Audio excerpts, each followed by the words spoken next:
let's talk about the graphs of functions. Specifically here, we're going to talk about linear, polynomial, and piecewise functions and how they're graphed.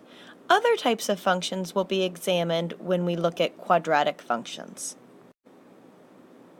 So one way to graph a function is to make a table of values for that function and then just to plot the points. So you're going to make an XY table,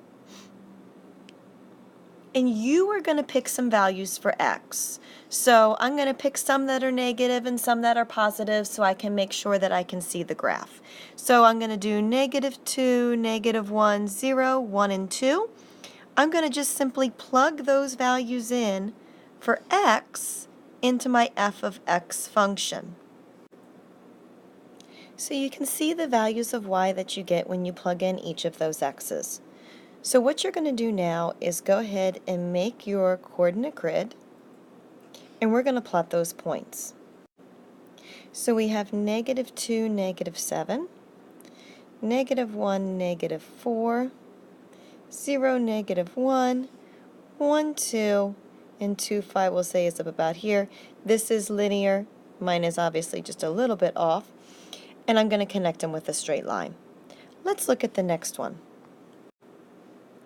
Looking at this function here and looking at the denominator, we know that x cannot equal -3. So there's going to be a break in the graph at -3. So I've picked some values for x and I've plugged them in, and I've gotten the corresponding values for y. So clearly these are not enough points for me to really see what's going on. I know that I'm going to have this undefined value here at -3. I would need to pick more points in this case so that I would have a better idea of what was happening. And when I do that, I'm going to end up with a graph that starts to look like it's doing this on the right-hand side of that asymptote, and it's going to be doing this to the left-hand side of that asymptote. And you're just going to need to expand your XY table in order to see that. Functions like the one we just did are often easier to use technology for in order to graph them. In order to put a function into your graphing calculator, you're going to need to have solved that function for y. You're going to enter the function into y equals of your graphing calculator. There is a button that says y equals. You will enter that function and then activate the graph either by using the zoom button, which will give you some options, or simply by hitting the graph button. You may need to play around with your window a little bit. There is a window button in order to see your graph. When you push the window button, you're going to be given some options. You're going to need to set the x minimum and the y minimum, which is the smallest value for your x and your y axis. The x and the y max are your largest values for your x and y axis, and you're going to see something that says x SCL and y SCL, and that stands for x scale and y scale, which is how much you're going to want to count by on each axis. So I want you to go ahead and try one. I want you into your graphing calculator to enter y equals x squared minus 5. We call the standard viewing window as being from -10 to 10 on both axes. I want you to work through what I just explained and see if you can get a graph like the one that you see here. Sometimes you'll be asked to enter data rather than an equation.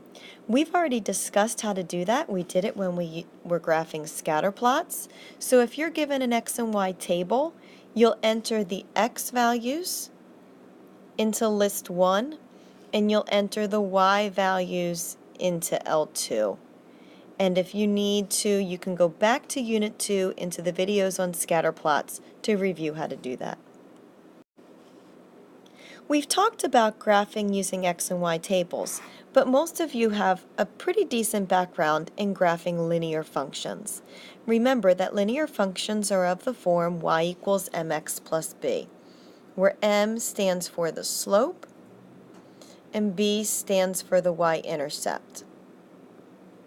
If I'm graphing using that form and I have something like y equals 2x plus 1, the first thing that I'm going to do is put that y-intercept on the graph.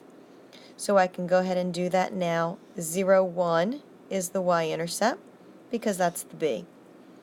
If the slope is not given as a fraction, turn it into a fraction if it's a number by putting it over 1. Remember, the numerator tells you up and down, and the denominator is going to tell you right and left. So we're going to count up to and right 1 because it's a positive 2. And so up and right, a positive divided by a positive gives me a positive.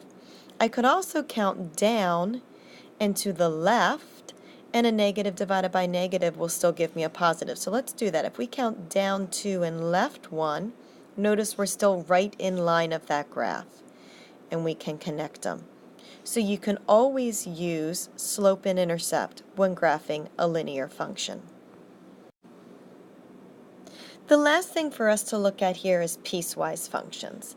And a piecewise function is a combination of two different functions. They behave in different ways depending on where they are located on the xy coordinate plane. So you can see for this first one here, it behaves like 5x plus 2 between the values of 0 and 3. So one thing that you could do is make an xy table and plug in 0, 1, 2, and 3 and get the y values that go with that. So those values are 2, 7, 12, and 17. So I've gone ahead and plotted those values, 0, 2, 1, 7, 2, 12, and 3, 17. And notice at 3, 17 I have an open circle. That's because this function actually cannot be 3. And so I'm going to keep that circle as open. Once I get to 3, then it starts to behave like the function x cubed. So we'll make another xy table, and we'll plug in 3, 4, and 5 and determine the values there. Those numbers get gigantic, but it can be the value 3 in that second function. So I have a closed circle there that's sort of at 27. It's just an estimate at that point. And then it jumps to 64 and 125 because it's tripling each time. So I'm going to put my 3 values on there. This one would be a closed circle because it can equal 5. And that's just going to get extremely large extremely fast. Here's another piecewise function. We have f of x equals 3 minus x when x is less than or equal to 2. So what I've done is I've picked some values that are less than or equal to 2, and we'll go ahead and plot the x and y values that we have there. So there's the graph of our first part of our piecewise function. We've only plotted the values where x is less than or equal to 2. So now we'll make another table for f of x equals x squared. So you can see when x is greater than 2 and I plug in 3, 4, and 5, I get 9, 16, and 25 that I can also put on the graph. So notice I have an open circle here at 2. The value of 2 would be 4, but it can't be 2, so we just leave it as an open circle. And then the rest of these are sort of estimates. I've got 3, 9, and 5, 25 would be all the way up here. And I just plot both of those graphs at the same time, and I use these inequalities to guide the values of x that I'm going to plug into the table.